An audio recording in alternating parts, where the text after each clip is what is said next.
time for the Susan Taylor Podcast, where we discuss the yoga of mind, medicine, and healing. Author of Feeling Good Matters, Sexual Radiance, and the Vital Energy Program, Dr. Taylor imparts authentic knowledge and practical tools that inspire, educate, and empower us to be a healing force for positive change. So join us and take your life and our planet to the next level.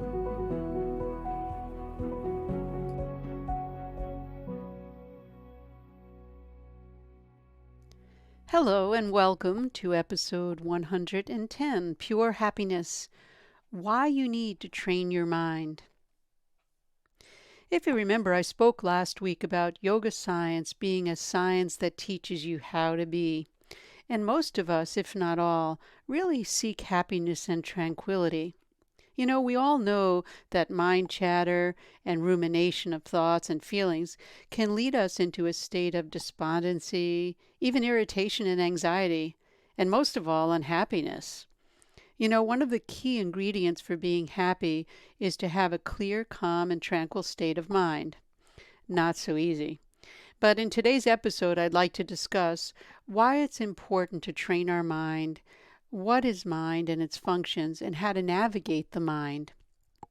You know, we've been really going forward with our commentaries and our community Q&A on YouTube, and I thank all of you for the input. Many of you have seen the YouTube videos, and we're going to continue doing that because we really did get quite a positive response. So these topics, and especially today what I'm talking about, is really coming from our community and some of the interests that many of you have in mind. So let's get started on this, and I'll talk about the mind today. And as I said, really I'll end up with some practical, how does it really work, so that you can start putting it into your own practices with your meditation.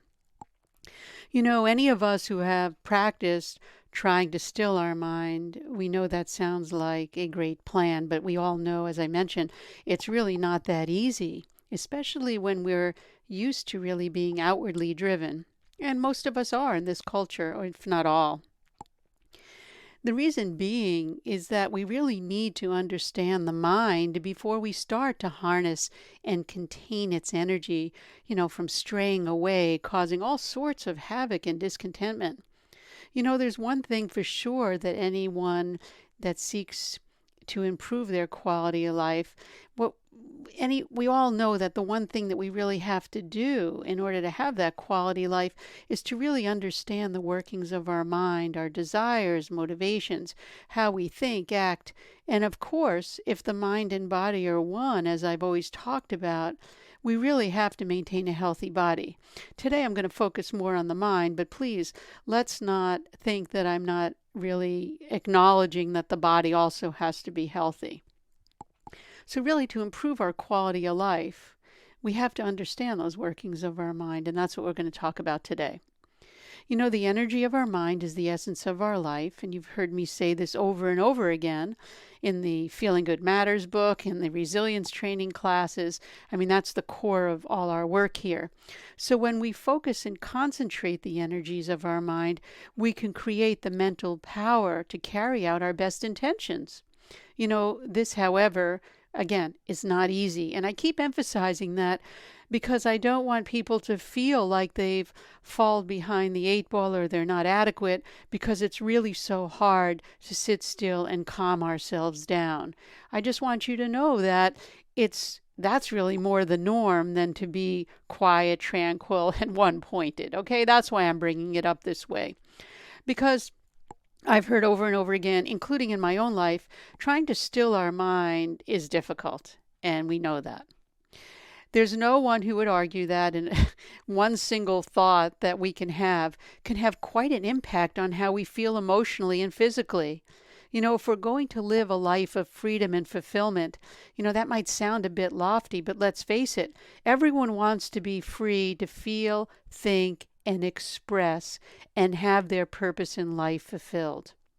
Remember, it's the mind that guides every action that we take in reaction or response if we're in control of ourselves. The mind also guides every idea and thought, desire, expectation that we have in life. It can motivate us to do something or discourage us from taking an action. We've all experienced, I should say, this with our self-talk. That voice that says, you can do this. Or the voice that says, you know what, you really can't do it. You're not good enough. Those kinds of things. It works both ways. So investigating the workings of the mind, is really essential. And believe me, it's not new, because over centuries and centuries, people have really contemplated on the nature of mind, trying to know and understand it. And many conclusions are drawn, but, this just creates more thoughts. The conclusions actually create more thoughts. So that's why we've developed meditation. We're not really talking specifically about meditation today, but meditation is the skill to develop to really work with the mind itself. So what is this source of mind, and what is mind? Well, in order to know the mind, we need to understand its source, right? I mean, at a world conference, I remember it mentioned in yoga science, of course, there was one master teacher that had said that the source of mind is the consciousness in the transsensorial dimension. So really he's talking about the mind, consciousness, and senses. And it's in this dimension there exists consciousness and energy that exists in perfect balance. He also went on to say these two entities, consciousness and energy, can bring our mental understanding and our sensorial experience of the world. So, this interplay of consciousness and energy is really what brings us into our creation, our universe, and our individual life. So knowing this concept, then we can see the true value in understanding the mind as well as how to manage it. As I've taught in many classes, workshops, retreats, we can simplify this into really understanding the functions of mind. Here we're talking about consciousness, which is the pure part of mind, and energy, which is the prana. Prana is that energy, or chi or ki, whatever you want to use. It's that subtle energy that we're talking about. So to put it into perspective, we can view the mind as an offshoot or an expression of our consciousness that is guided by the channels of sensory expression. The subtle force that exists in the universe is consciousness, which is experienced in this life as the mind. And you may say, well, so what? Well, we spend so much of our time on our body. Just look at the diet industry and exercise industry. Everyone's proclaiming that the next best diet or exercise protocol will lead to health, longevity, better aging, etc., etc. Only recently people are realizing that to overcome stress and anxiety, we need to have really more than just diet and exercise, although they're extremely important when done skillfully, systematically, as I say, with skill and knowledge behind it. And that feeling good has to start on the inside. We're realizing this now. This awareness is present where people are actually realizing that they need something else, that stress and anxiety levels have an impact on our health and longevity. So that's where this new movement of meditation is happening now. We started it 15 years ago prior, but now people are starting to really understand that this is really needed. But what's happening with that, it's taking the same shape as everything else in our society in that soundbite technology. In other words, we're getting incomplete knowledge about meditation also with incomplete practices.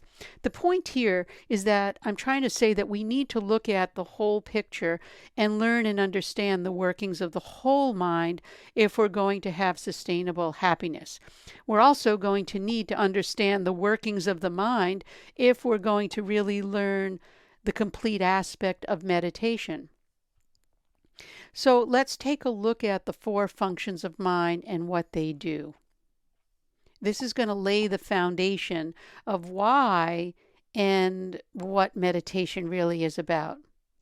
We already know that we all come with a purpose in life, and we need to find solutions to those experiences that come forward from our past and are in our present and coming to look at the future. So this includes feelings that have come from our unconscious mind into the conscious mind itself. So to understand how do we use this, or how does this happen, we use a wheel as an analogy. And those of you that have been in our community for a long time know that our resilience training, I really spell this out completely using the wheel as an analogy. So we want to take actions in the world that bring about consequences that can resolve that which is resolvable. So in an analogous way, we turn to the wheel. That's why we're using it. But keep in mind that this wheel won't turn unless it has spokes, right? I mean, spokes are what create the wheel. We're looking at a bike here. For example, a bike with 4 spokes. Let's look at it that way. As the bicycle moves, the spokes in the wheel move. And the turning of that wheel is analogous to taking action in the world. So the 4 spokes of the wheel, we're using 4 here as I mentioned, are the 4 functions of mind that I'm going to talk about. And the wheel itself is the body. Note here, the mind moves first, then the body can take an action. So I'm talking mind precedes action. If I ask you to sit down, close your eyes, and just bring yourself into paying attention to your breath, which I do all the time when I'm focusing on a meditation training or a relaxation session, keep in mind before you can sit or close your eyes and begin to pay attention to your breath, you first have to entertain the thought of sitting down. Remember, the mind moves first, then the body moves. And that's critically important to really understand. So these 4 functions of mind, illustrated by the spokes, are really what are going to give us the foundation for what we're doing with our mind, because they help us evolve, progress, and grow in life. In fact, to experience life. That's what our mind does. So let's look at these 4 functions in specific ways, and then what I'll do is bring it into a practical, how it works on a day-to-day thinking and being, okay? The first is the ego. It's the first evolute of the mind, and it's ego, right? It's the ahamkara. Aham means I. Kara means form. It's the I maker, where we get our realization that I exist. It's where we obtain our awareness of me, the knowledge that I live, I exist, I am. This is my body. This is my mind. This is my life. Me, my, and mine. And I think the Beatles had a song, I, me, mine, I, me, mine, I, me, mine. It was a very interesting song. But that's our ahamkara, I, me, mine. And it's our identity, or what we call self-awareness. Remember, the ego is always dividing these things up between good and bad, pleasant and unpleasant. And when it's not polished, when we can't step back from that identification of what's good and bad, pleasant and unpleasant, this is mine, this is I, it's happening to me, what it does is it separates us from our essential nature. And that's where all our misery comes from and all our problems come from. It's ego. And that's a whole class in and of itself, and I'll be coming out with that probably later in 2020. Where I'll be talking about this function of mind and how can we polish that ego. That's what we do when we detox our mind. Then we have the unconscious mind, which is the next function, and it's called chitta. The chitta is our unconscious mind. The unconscious mind is where we have a storage of our merits and demerits, everything we deem as essential for our self-preservation, our protection, our survival. And it's the center for our memories that are ingrained in our mind in the form of impressions, images, and experiences. And from this lifetime, as well as for those that believe in that, other lifetimes. So if you just believe that this is our only lifetime, our only existence, it's all our memory. For those that believe that we have a neurological connection to many lifetimes, it comes from many lifetimes. Okay? That's our memory storage. Then we have our next function of mind, which is based on rationality and logic. And this function of mind can advise you and give you total reliability, which thoughts to think and words to speak and actions to take. In yoga science, we call this function of mind the buddhi. Through this function of our mind, our desires are born, our desires are made, and it connects us with the outside world, with sense objects and sense pleasures. This is the only function of mind that has the unique ability to discriminate objectively and decide appropriately what's to be addressed and what's not to be addressed. The buddhi alone has the power to discriminate, judge, and determine and decide. Keep that in mind. This is a very subtle and high function of our mind. And without this function of mind, there would be no intelligence, which would then not be able to recognize or interact. We wouldn't be able to recognize or interact with the outside world, sense objects, and the environment itself. So keep in mind that this aspect of mind gives us the ability to understand and recognize our environment, since it enables us to look at them, analyze and reflect on them, rationalize, and make an appropriate decision. Learning to access this function gives us the ability to take our skillful actions into the world.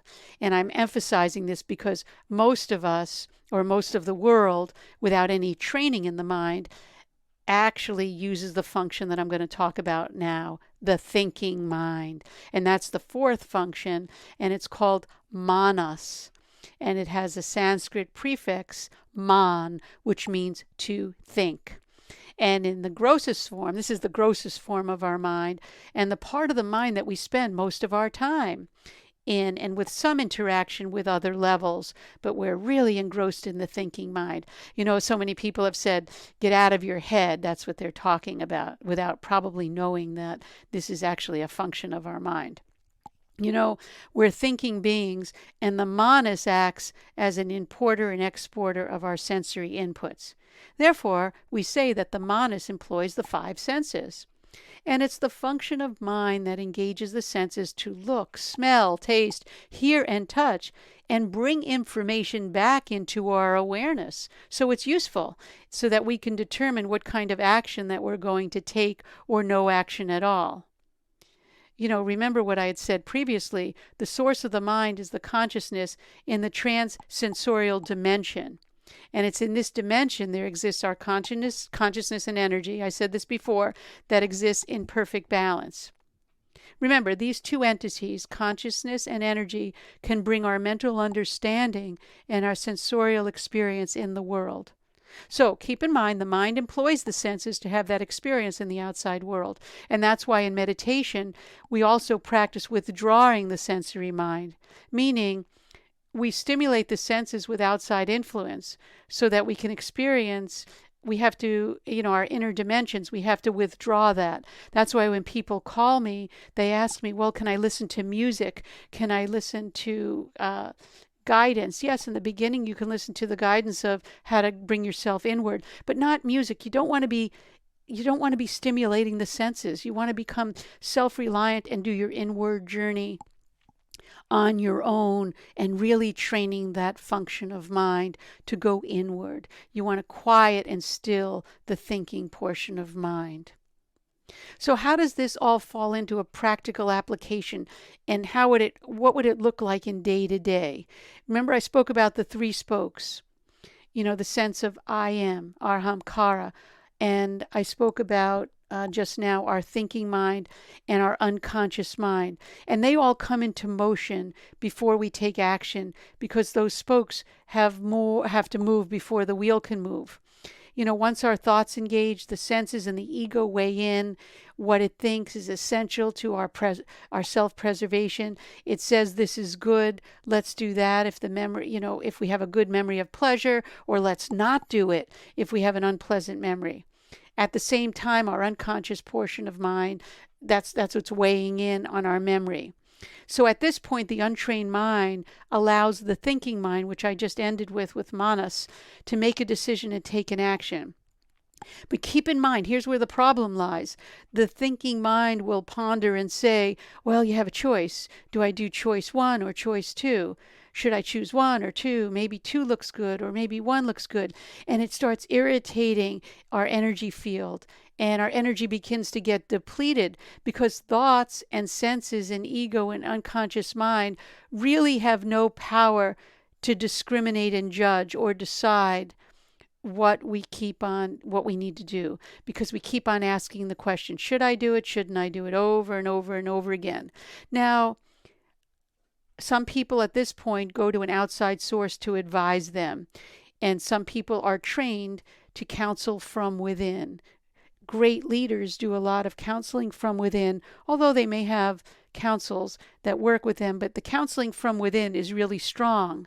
And that's where the buddhi, or the rational and logic mind, comes in, when we learn to access that part of our mind. Because our thinking mind, I'm not really negating our thinking mind and our sense and our ego and our unconscious mind, because they provide us with very, very good information about the world. And sometimes these senses are correct.